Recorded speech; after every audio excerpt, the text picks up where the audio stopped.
Bonjour à tous et bienvenue. Aujourd'hui, nous allons traiter le thème suivant. Pourquoi investir en Afrique et comment investir en Afrique? D'emblée, vous nous excuserez, on va aborder l'Afrique d'un point de vue global, bien qu'il existe pas mal de disparités. L'économie sud-africaine, par exemple, n'a rien à voir avec l'économie ivoirienne ou l'économie égyptienne n'a rien à voir avec l'économie d'un pays comme la Sierra Leone. Mais pour traiter ce thème, nous allons essayer d'aborder les choses de manière plutôt globale. Deuxième avertissement pour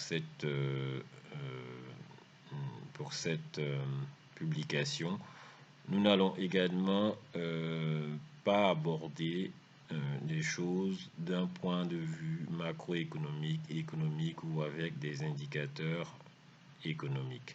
Nous allons aborder les choses de manière terre à terre et d'un point de vue purement business. Donc la première question à laquelle nous allons répondre, c'est pourquoi investir en Afrique en 2024? La réponse est très simple d'un point de vue business. L'Afrique reste un continent où des services de base ou des produits de base restent encore à fournir. Donc je me répète, l'Afrique est un continent de manière globale où des produits ou des services de base restent encore à fournir.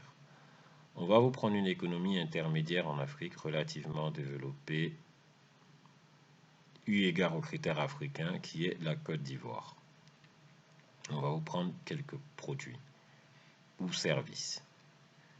Donc déjà, en termes de services comptables de base. Vous arrivez en Côte d'Ivoire, vous avez créé votre entreprise, vous voulez avoir un service d'assistance comptable de base. Eh bien, il sera difficile de vous orienter. Bien entendu, vous avez les Big Four vers lesquels vous pouvez vous orienter, mais si vous sortez de ce cadre, vous êtes perdu. Deuxième type de service de base, par exemple, service de traduction. Pareil. Trouver une agence immobilière pour pouvoir louer ou vendre un bien moyen standing. Vous allez vous retrouver en difficulté. Vous avez quelques acteurs, mais qui sont spécialisés soit sur des zones, soit sur le haut standing et qui ne sont pas toujours joignables dans les faits. On va aller sur les biens, on va dire, donc immobilier. Vous logez à un coût correct, c'est-à-dire que vous avez un budget aujourd'hui de 75 000 euros en Côte d'Ivoire, vous avez votre argent, vous voulez acheter un bien correct. Où vous adressez, pas forcément de réponse. Vous avez un véhicule, vous ne voulez pas vous adresser au concessionnaire, vous voulez vous adresser à un garage automobile classique. Toujours pas de réponse. Les critères de l'offre de service sont les mêmes. L'offre de service ou de produit est relativement éparpillée, donc vous avez des acteurs plus ou moins bien organisés, alors que vous avez une demande en face qui est là.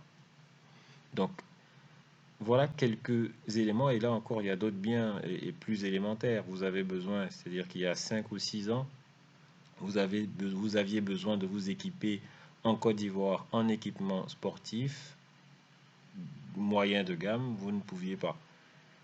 En fait, aujourd'hui, avec Decathlon, ce sujet est en train d'être résolu. Mais par exemple, en termes de vêtements pour hommes, vous voulez acheter des vêtements pour hommes à un prix correct, pas du haut de gamme, du moyen de gamme, vous avez une offre qui est très très limitée. Vous avez aujourd'hui qui habille deux, trois enseignes qui essaient de combler ce marché, mais vous avez une offre limitée. Pareil pour les habits, les vêtements ou de bébé, c'est la même chose. Donc, et là, on parle d'une économie qui est relativement développée, eu égard aux critères africains, comme qui est la Côte d'Ivoire. Donc, vous allez dans d'autres pays, c'est encore plus difficile. on vous parlera de pouvoir d'achat. Pourtant, ces biens de base là sont accessibles. C'est-à-dire qu'il y a un pouvoir d'achat qui est en mesure, enfin, il y a sur place des populations en mesure de consommer ces biens et ces services. On a eu il y a quelques années, enfin 2, 3 dizaines d'années, le sujet de la téléphonie mobile, où il y avait 2 écoles qui disaient que euh, non, est-ce que les Africains auront les moyens aujourd'hui, auraient le moyen de pouvoir s'acheter des téléphones et de communiquer. Aujourd'hui, les entreprises qui ont investi, en tout cas au départ, dans cette technologie ou dans ce secteur, ont réalisé des profits considérables. Donc, voilà pourquoi, globalement, d'un point de vue purement business, il faut investir en Afrique. Alors, comment vous vous y prenez? En réalité, de nombreuses multinationales, on va dire les choses comme ça, viennent en Afrique et finissent par plier bagage pour plusieurs raisons. La première raison, c'est déjà une mauvaise appréciation du marché. C'est-à-dire que si vous voulez apprécier euh, le marché africain, les pays africains d'un point de vue macroéconomique, vous allez faire de nombreuses erreurs. Premier point.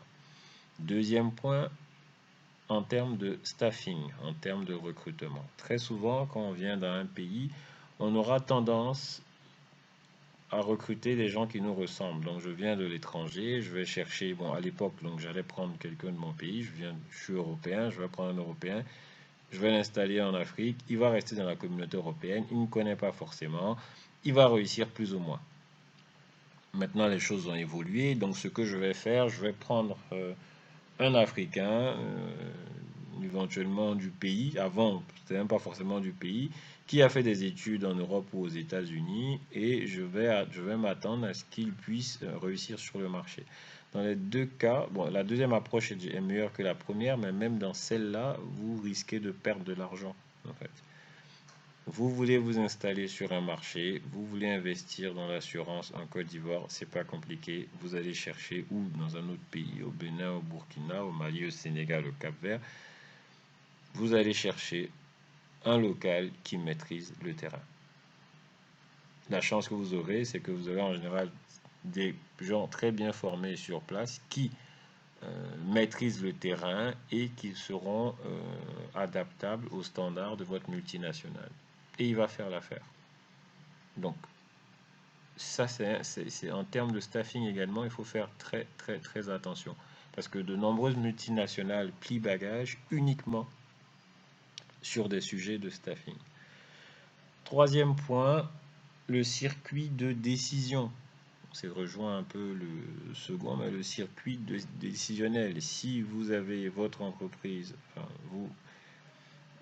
vous avez par exemple une banque ou une compagnie d'assurance en Côte d'Ivoire et toutes les décisions doivent par exemple remonter à Paris ou aux États-Unis, ben, vous aurez des difficultés parce que déjà vous serez beaucoup moins réactif en termes de temps et deuxièmement les décisions ne seront pas forcément adaptées à l'environnement local. Donc on va s'arrêter ici pour cette conférence. Ce qu'il faut retenir, c'est que l'Afrique est une grosse terre d'opportunités.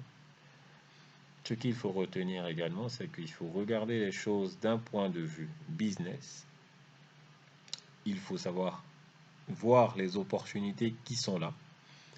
Et enfin, en termes d'organisation, en termes de staffing, il faut faire les choses avec un peu plus de bon sens, je dirais, en cherchant le bon compromis entre un staffing local et un staffing qui peut respecter des critères internationaux, et également en termes de circuit de décision, trouver le bon compromis pour ne pas que, on va dire les choses comme elles sont, la boîte déraille, mais pour ne pas non plus que les décisions soient alourdies ou trop loin du terrain. Merci à vous, bon courage. Vous pouvez toujours nous envoyer vos suggestions et vos questions sur info@jelligroup.com.